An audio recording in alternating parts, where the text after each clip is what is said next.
अभय जी, रायपुर से। राधे राधे महाराज जी। महाराज जी, आप प्रत्येक दिन एकांतिक वार्तालाप में अनेक प्रश्नों के उत्तर देते हैं, लेकिन जब आपके मन में कोई प्रश्न आता है तो उसका उत्तर आपको कौन देता है? आप अपने प्रश्न किससे करते हैं? हमारे प्रश्न ही नहीं रह गए बच्चा, हमारे कोई प्रश्न ही नहीं रह गए बच्चा, तो उत्तर कहां से आवे? प्रश्न ही नहीं है ना कुछ जानना है ना कुछ पाना है, तो प्रश्न किस बात में होते? इसी बात में होते, कुछ जानना हो या कुछ पाना हो। अब हमें कुछ पाना नहीं है और कुछ जानना नहीं है।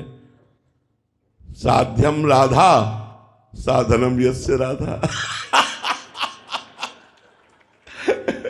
हमारे कोई प्रश्न ही नहीं बच्चा, हमारे कोई प्रश्न ही नहीं है। साध्यम राधा साधनम यस्य राधा। महाराज जी, जब प्रारंभिक अवस्था थी आपकी, जब साधन काल में जो आपका, तब आपके प्रश्नों का हल पूज्यपाद पढ़ाता है स्मरणीय उड़िया बाबा, उनकी वाणी हमारे साथ बिल्कुल बगल में बल रहती थी।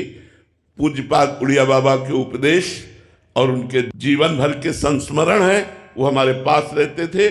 कभी कोई रात ऐसी नहीं गई जो तकिया के पास उड़िया बाबा न विराजमान हो। हमारी तकिया के पास उड़िया बाबा सिरहाने विराजमान, चल रहे हैं तो उड़िया बाबा के उपदेश, जब कभी कोई तो उनके उपदेशों।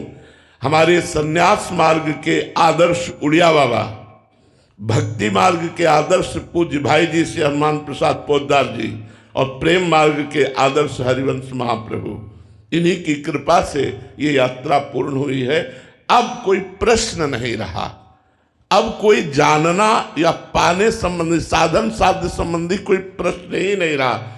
और आपसे सच्ची कहते हैं कि हमें साधन के समय भी कोई प्रश्न नहीं रहता था। आगे से आगे मार्ग दिखाई दे रहा है तो प्रश्न क्या करें? हमें अगला कदम कहाँ रखना है ये हमें दिखाई दे रहा है तो हम प्रश्न क्यों करें? हमें तो पता है ना अगला कदम हमारा ये है। वो अंदर से सदगुरुदेव भगवान हमें उपदेश देकर अगले कदम के लिए मार्ग दिखा देते तो प्रश्न ही नहीं रहा। बस केवल पहला प्रश्न गुरुदेव से था कि हमारी साधना क्या होनी चाहिए। प्रारंभ में जब 13 वर्ष की अवस्था में गुरुदेव से जुड़े थे तो उन्होंने कहा, बच्चा, जैसे ये किसान 2 बजे रात्रि के उठ करके हल जोतना शुरू कर देते हैं और सुबह तक अपने खेत को जोतते हैं, फिर खाया फिर लग गए, ऐसे भजन करो। 2 बजे रात के उठो और माला लेकर भजन करो। गुरु कृपा से 1 बजे रात के उठना शुरू हुआ था, बचपन से लेकर अभी तक वही दिनचर्या चल रही। और गुरु ने आदेश किया था भजन हर समय निरंतर होना चाहिए, उसी के लिए प्रयासरत आज भी हैं और पूरा जीवन हो गया। तो हमारे लिए कोई नवीन प्रश्न ही नहीं रहा। हमारे गुरुदेव ने हमें ऐसा मार्ग दे दिया जो हर कदम हमें आगे दिखाई देता था कि मेरा पैर इस जगह पड़ना चाहिए। तो प्रश्न की कोई, और अब तो कोई प्रश्न की जरूरत ही नहीं है, क्योंकि हमने इशारे से आपको बता दिया, साध्यम राधा साधनम यस्य राधा। राधा साध्यम और साधनम यस्य राधा। अब तो कोई प्रश्न ही नहीं रहा, अब तो साधन साध्य के विषय में कोई प्रश्न। महाराज जी, कभी तो लगता है कि अगर आप जीवन में नहीं होते तो इतने प्रश्नों के हल कैसे हो पाते? हम सब साधकों के, महाराज जी, जो छोटे से लेके बड़े तक का हर ज्ञान से। ये सृष्टि भगवान की है। भगवान अपनी सृष्टि का संतुलन बनाए रखने के लिए किसी न किसी संत के हृदय में बैठ करके काम करने लगते हैं। प्रेमानंद रूपी शरीर के ढांचे के अंदर बैठकर सच्चिदानंद भगवान स्वयं आपको उत्तर दे रहे हैं। इस ढांचे के अंदर बैठकर वो परमात्मा ही उत्तर दे रहा है। ये प्रेमानंद शरीर जो है, इस शरीर को धारण करने वाला जो जीव जो है, वो तरंग समुद्र में मिल चुकी है।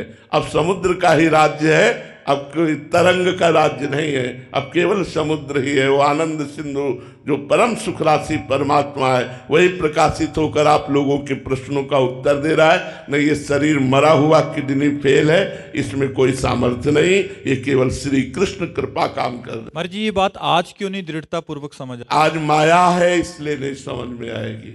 कई बार बताया है कि माँ अपने बच्चे को जब सजाती है तो 2 टिक्का काजल के रख देती है। बोले क्यों? बोले किसी की नजर ना लगे।